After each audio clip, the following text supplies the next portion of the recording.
لوگوں کو کہا لوگوں تم پر فرض ہے میرے گھر کی زیارت کرو، میرے گھر کا طواف کرو، لیکن وہ زندگی میں ایک بار ہے، بار بار حج کرنا مستحب ہے، بار بار حج کرنا جائز ہے، لیکن ایک بار حج کرنا فرض ہے، ضروری ہے۔ اگر مال ہے تو ادھار لے کر جانے کی ضرورت نہیں ہے، قرض لے کر جانے کی ضرورت نہیں ہے، یہ بھی ہم لوگوں نے خود ہی بنا لیا۔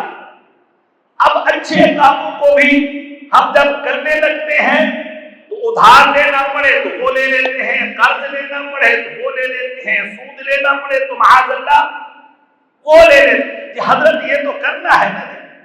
اس کی مثال یاد رکھیں، ہمارے یہاں انتقال کے بعد ایصال ثواب کرنا جائز ہے، اس کی روح کے لیے کچھ نہ کچھ بنا کر کے کھلانا پلانا جائز ہے، لیکن یہ مطلب نہیں ہے اس کے لیے ادھار دیا جائے، یہ مطلب نہیں ہے اس کے لیے قرض لیا جائے، یہ مطلب نہیں ہے اس کے لیے سود لیا جائے۔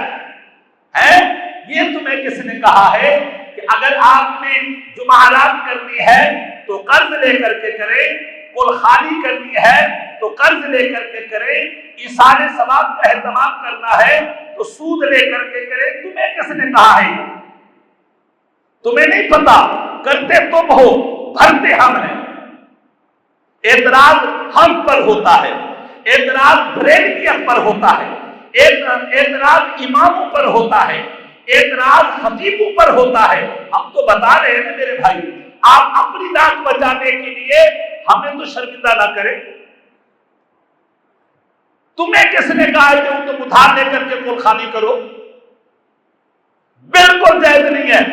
آپ کے پاس اپنا حلال پیسہ ہے، کر سکتے ہو، جائز ہے، حلال پیسہ نہیں ہے، حرام پیسے کوئی ضروری نہیں ہے، ادھار لینا بھی کوئی، بولا کرو، ادھار لینا بھی کوئی ضروری نہیں ہے، قرض لینا بھی کوئی ضروری نہیں ہے، سود لینا بھی کوئی ضروری نہیں ہے۔ ہو سکے تو کرو، ورنہ الحمد شریف پڑھو، قل شریف پڑھو، فاتحہ کرو، ادھار کے مقابلے میں، قرض کے مقابلے میں، سود کے مقابلے میں زیادہ ثواب ہوگا۔